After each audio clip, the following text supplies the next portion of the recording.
Why, hello, everybody, and welcome to the Truly Odd podcast, where we bring you the latest in game news and movie news. I'm your host, Joe Garcia. So grab your controllers, get your popcorn, and let's go ahead and dive right on in, shall we?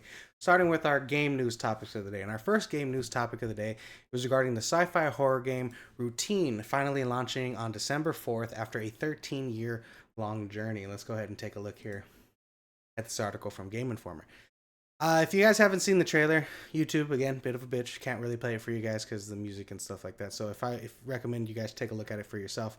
But it does look like an interesting horror game. Let's go ahead and read you guys some of the details here. First announced in 2012, Routine will officially launch on December 14th for Xbox and PC, debuting on Xbox Game Pass.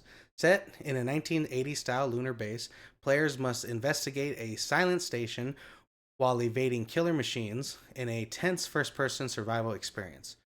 After years of delays, financial setbacks, and a full reboot, Lunar Software partnered with Raw Fury and enlisted composer Mike Gordon to complete the game. And it looks like they finally got it completed. I can't believe this took 13 years for them to get this developed, and I'm surprised actually that they actually got it to the finish line here. So I highly recommend you guys check out the trailer. It does seem pretty creepy and pretty eerie. I mean, just this photo alone right here is pretty creepy. Now you have this machine. It's not, I don't know, it's not necessarily a gun. I think it's more of like a tracker. I'm not exactly sure exactly what it does, but I'd be very interested to see how this horror game ends up turning out for players interested in horror games. Me personally, not a horror game, and I'm surprised it's not coming out on PlayStation. I don't think this is an Xbox exclusive. I just think maybe this team didn't develop it for Xbox. We'll have to wait and see what ends up happening there. That, or they had a license 13 years ago that they need to uphold, making it an Xbox exclusive, one or the other. But let me know what you guys think about this game, if you guys are interested in it, in the comments down below. All right, guys, that being said, let's move over to our next game news topic. And our next game news topic is about NBA The Run NBA The Run revives a arcade hoop with licensed 3v3 action street ball flair. Forgive me, guys. Weird wording there. But we got something called NBA The Run, which is basically the new modern day NBA Jam or NBA The Streets, which looks pretty interesting.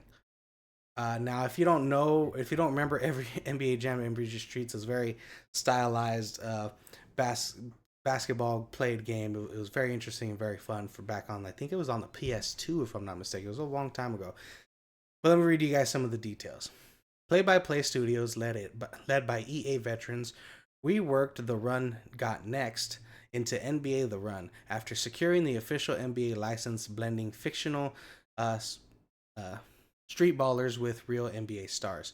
Inspired by NBA The Streets and NBA Jam, the game emphasizes flashy team play and crowd-pleasing risk-taking in a full online 3v3 format designed for quick social sessions.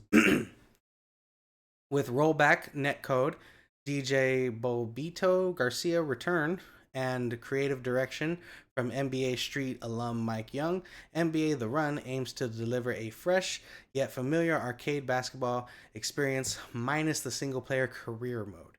So I think this is very interesting. Now, I haven't seen a trailer, so I'm not sure where these images are coming from. Maybe there was just a press release, but Game Informer gets all this information here. But this does look like something that would very much interest me because I really loved NBA The Streets back in the day and NBA Jam, and hopefully they do.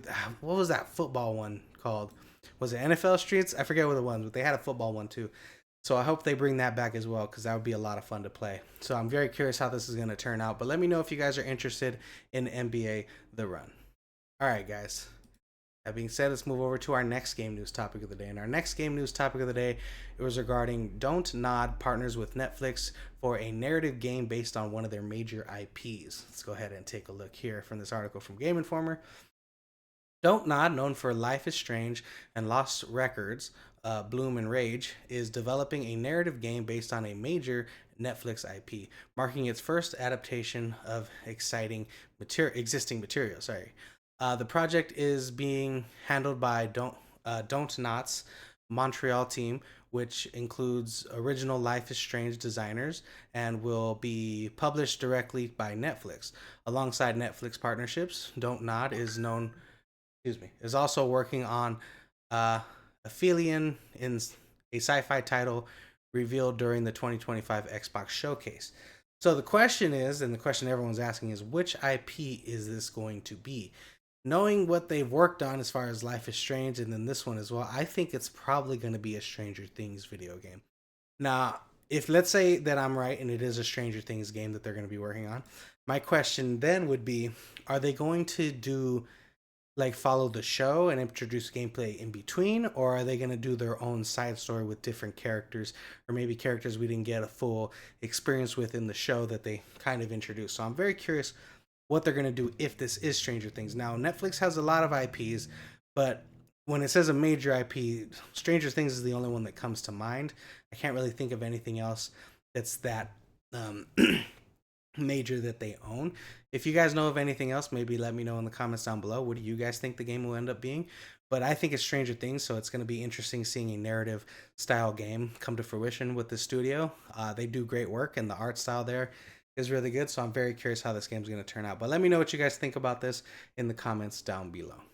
All right, guys. That being said, let's go ahead and move over to our next game news topic of the day. And our next game news topic of the day, it was regarding Amazon's layoff is casting doubt on the future of the Lord of the Rings MMO amid bordering game cuts. Excuse me, guys. I got a cough real quick. Put you guys on mute so you didn't have to hear that. But yeah, if you guys didn't know, back in I believe 2023, Amazon announced that they were working on a Lord of the Rings MMO game. So after they just announced this 14,000 layoffs, that I think we're going to have to be very curious if they're even going to continue with the development of that game since they're shutting down New World and things like that. Anyways, let's go ahead and read some details here. Major layoffs are hitting Amazon Games division with significant cuts to MMO development and staff reduction in Irvine and San Diego studios. While New World will remain online through 2026, its content pipeline is ending. Amazon's in-house Lord of the Rings MMO, announced in 2023, remains in early development with no recent updates or growing uncertainty because of all these layoffs, and we're not sure exactly how they're going to be continuing the development of this game here. So, I'm very interested. They never gave us a title or anything like that for this game, but my assumption it was going to be like this game here, which this is the reason I put it up here, Lord of the Rings Conquest, which was a very, very cool MMO style game. So that's what I assumed it was going to be, something similar on that vein for Lord of the Rings games. And it's really sad to know that this game might not come to fruition at all, because I think a modern day Lord of the Rings Conquest would have been so successful. I think it would be a lot better than New World, or a lot better than a lot of other things, depending on how Amazon put work into it and what they ended up doing with it. But let's read you guys the last details here. Bloomberg reports Amazon is deprioritizing MMOs in favor of casual and AI-driven games, raising concerns about raising concerns about the viability of its ambitious Lord of the Rings project, despite prior enthusiasm from the Amazon Games leadership. So, I'd probably take this as a L for this Lord of the Rings game. I don't know how far along they are. If they announced it back in 2023, they were probably in early development, and then as they've gone along, they're probably not even close to a beta yet. They're probably still pre-alpha, with it being only 2 years of development. So I very much doubt that we're going to see this game anytime soon. I mean, we'll have to wait for the Game Awards. If the Game Awards it gets a trailer and an announcement, then they're probably further along than we thought, and they're probably ready to release it sometime in 2026. But if we don't see a trailer for this, then we're probably not going to end up getting it for quite some time, unless they decide to revamp the MMO aspect of this Lord of the Rings game. We'll have to wait and see.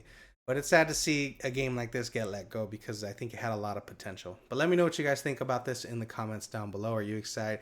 Are you excited for this Lord of the Rings games, and are you sad that you might not end up getting it after all? Let me know. Oh, wrong thing. Excuse me.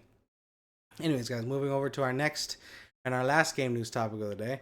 YouTube's new policy targets gambling and graphic violence in video games.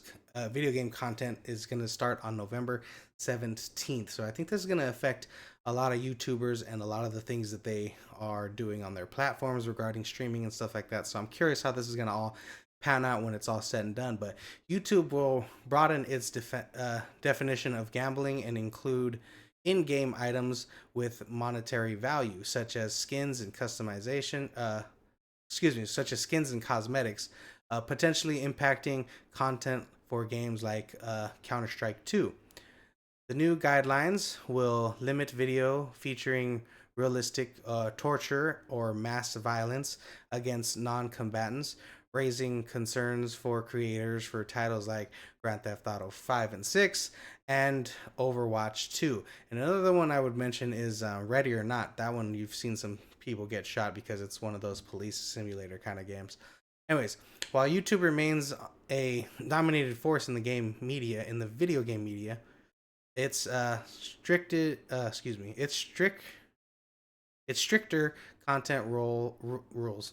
Jesus, its stricter content rules alongside recent age verification tests are sparking debate over creators' freedom and platform transparency.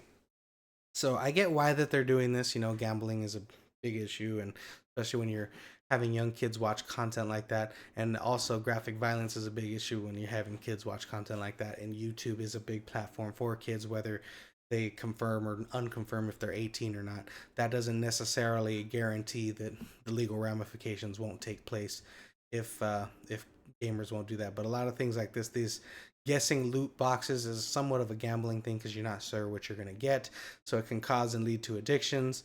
You know, seeing violence and stuff like that has always been a thing when it comes to gaming, but it looks like YouTube is going to have to start restricting some of their details. So I'm curious how this is going to affect a lot of people's content, and even mine. I put out a Battlefield review with the, and in the review you see people getting shot and you see people getting down. So I'm curious how that's going to impact videos like that as well. We're just going to have to wait and see what ends up happening overall. But let me know what you guys think about this in the comments down below. Do you think it's sad that YouTube's going to have to be restricting a lot more of the gambling aspects and the graphic violence aspects of video games? Or do you think it's a good thing for them to do? Let me know what you guys think. All right, guys, that does it for our video games news topics of the day. We're going to go ahead and move over to our movie news topics of the day. And our first movie news topic is regarding Jeremy Renner is teasing. Hold on. Excuse me. Jeremy Renner teases optimistic outlook on Hawkeye season 2. Let's go ahead and take a look here. Sorry, guys, I read that wrong in my head. But Jeremy Renner confirmed efforts for. Jeremy Renner confirmed efforts are underway to make Hawkeye season 2 happen. Expressing confidence in scheduling and health will align to work it out. That's a quote he said. It'll work out. Renner reiterated the show's Christmas in New York theme will remain central to the sequel narrative, preserving the festive backdrop for the original season, which I think means we probably won't be getting it till next Christmas. If they want to keep the Christmas thing, we probably won't be getting it till Christmas of 2026, which is going to be interesting because that means it'll probably lead into Endgame. So I'm not sure if it'll attach to Endgame or if he's going to even be in Endgame, but I'm very curious how it'll be an interesting lead up into Endgame if it drops before the Endgame does, or if it's going to drop after Endgame. So very interesting how that might turn out. Anyways, following the success of Hawkeye and its ties to Daredevil Born Again, fans remain hopeful for more Clint Barton and Kate Bishop's story in the MCU. You know, I wasn't in love with the first season of Hawkeye, but I thought there was enough there that you definitely need a season 2 because, his interactions with his family, his interaction with Kate, his story overall from having to deal with being the Ronin temporarily was a good part of the narrative. I just think they focused on things that really didn't matter, like when it came to Echo's character. I think she has a lot of potential, but I don't think they did a good job setting her up even for her own series, and her own series did not turn out as good as I'm sure they hoped that it would. So, but yeah, I think season 2 would be great for this, and after what Jeremy Renner went through with a lot of his injuries, and then I think after that they lowballed him on how much money they would be giving him coming back for season 2. And so yeah, there's just been a lot of issues going on with him and regarding Hawkeye too. So hopefully we'll get him back and he'll be back to full health because I love him as the character. But let me know what you guys think about this in the comments down below. All right, guys. That being said, let's move over to our next movie news topic. And our next movie news topic was regarding Jesse Eisenberg is opening up about Zombieland 3. Let's go ahead and take a look here. So Jesse Eisenberg says he's eager for a Zombieland 3, though he believes the he believes the Now You See Me may get a sequel sooner due to its simpler production path. 2029 release seems likely for a Zombieland 3, with a decade between the first two films. Cast and crew, including director Ruben Fleischer and Emma Stone, have joked about the continuing the series every 10 years. Despite scheduling challenges and competing projects, enthusiasm remains high among the original team to reunite for another round of the undead mayhem. So, guys, how would you guys feel about a Zombieland 3? I think the reason we haven't got a Zombieland 3 is because the Zombieland movies don't really make that much money. I think they make more of their money and more of the audience on the secondary market. So when the first Zombieland came out, that was still around the time like pre streaming era, like we were still getting into the streaming aspect of things. But I think it was pre streaming era where the money from its DVD sales really boosted it out. The money they got from the TV markets really pumped it up because at the box office, I think it only made like $120 million, if I'm not mistaken, worldwide. So on I think it was a $30 million budget or $20 million budget, something like that for the first film. So the second film, I believe, got a 40 some odd $1 million budget and only made $140 million worldwide. So that also didn't do very successful. So that's the reason why we haven't really got a lot of sequels when it comes to the Zombieland movies. Even though I've loved both of them, the first one I loved a lot more than the second. But Zombieland was a very, very fun movie when it initially came out. So hopefully we will get a Zombieland 3 coming in 2029, which would be very fun and interesting, especially with the fact that it would be 10 years for each sequel. So, but let me know what you guys think. Are you guys hoping for a Zombieland 3, and would you like to see everyone return for the next film? All right, guys. That being said, let's go ahead and move over to our next movie news topic. And our next movie news topic is regarding John Williams to score Spielberg's 2026 UFO film, marking their 30th collaboration. Let's go ahead and take a look here. John Williams, man, he is the greatest composer of all time. But composer John Williams will score Steven Spielberg's next film, their 30th cinematic partnership since 1974's The Sugarland Express. The untitled Universal backed movie is described as a new original event film with a UFO theme, starring Jason O'Connor, Emily Blunt, and Colin Farrell. Although he had previously hinted that he would retire after Indiana Jones and the Dial of Destiny, Williams has received. Williams has. Williams has reversed course for a project that he. Why am I reading that wrong? Anyways, Williams has reversed course for a project that has reignited his passion. Jesus Christ, I struggled through that last part. Anyways, I think this is awesome. I love John Williams. The fact that we're going to get more work out of him, more scores out of him is just absolutely phenomenal. Every score he's done is memorable, from Jurassic Park to Harry Potter to Schindler's List to you name it. He's just done phenomenal work, and he continues to work with Steven Spielberg. I just think Steven Spielberg just keeps pulling him out of retirement because he knows no one can score the way he does. No one can create music the way he does. So hopefully we get an amazing score enough to possibly get him his last Oscar before he finally does retire. I think this will be his last project. I mean, I think he's coming up on 93 years old, I believe. Uh, let's see how old John Williams is currently. John Williams is currently, yes, he's currently 93 years old. So, you know, I mean, if he's going to continue to work, that's going to be amazing. I think he usually has a show at the Hollywood Bowl, which I don't think he has been attending the past 2 years. So who knows? Maybe he'll come out for one of the last Hollywood Bowl shows, and he'll do this last performance for this new movie. I'm very curious if he's going to end up doing that or not. But yeah, I absolutely love John Williams, and I cannot wait to hear what the score is going to be. And hopefully, he gets Oscar buzz and Oscar nominations, and possibly even a win. Because, I mean, it's probably already a given knowing that he's worked on it, so it's probably going to be an absolutely wonderful, wonderful score.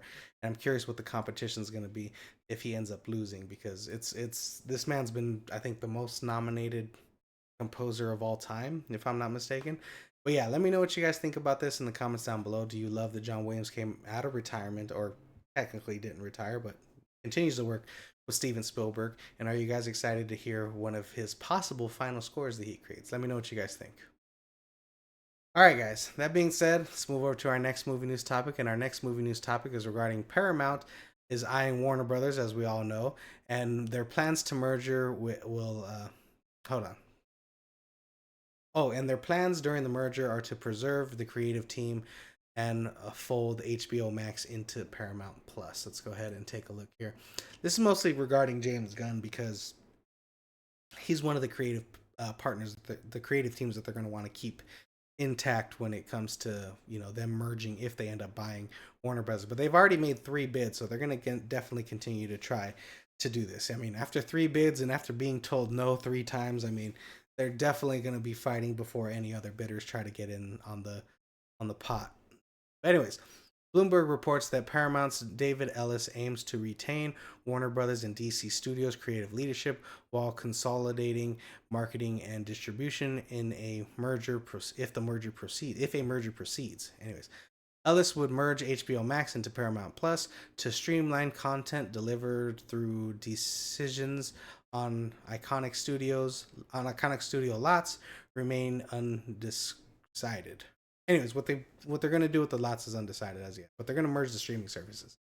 But my question is, I don't think it makes sense to put HBO Max into Paramount Plus. I think it makes sense to put Paramount Plus into HBO Max, and let me explain why. HBO Max, I think, is doing a lot better than Paramount Plus. I think it's a better name having HBO. HBO is known for their great television when it comes to The Sopranos, when it comes to Game of Thrones, when it comes to now Peacemaker and things like that. Having HBO, the name, is more beneficial for the content that they're doing than it would be having Paramount Plus. But we're gonna have to wait and see, because I know Paramount Plus has a lot of different networks and a lot of different things backing them. Even even crazy fan things like Star Trek and stuff like that. So I'm very curious how it's going to end up panning out in the long run if this merger does take place. Like I said, I want Apple to buy them personally. So I think it makes sense for Apple TV to take HBO Max and make that part of Apple TV. But we're going to have to wait and see what ends up happening if they do end up doing the merger. Let's go ahead and continue here. Despite Warner Brothers' strong 2025 box office, the DC Universe and the DC Universe's momentum, the merger faces criticism, included from Senator Elizabeth Warren, and has seen 3 rejections offered to date. So, I think the rejections make sense because I think they initially offered like $21 a share, which would have put the company at around 70 million, some give or take, like 65, 70 million. I think the company's worth a lot more than that at this point.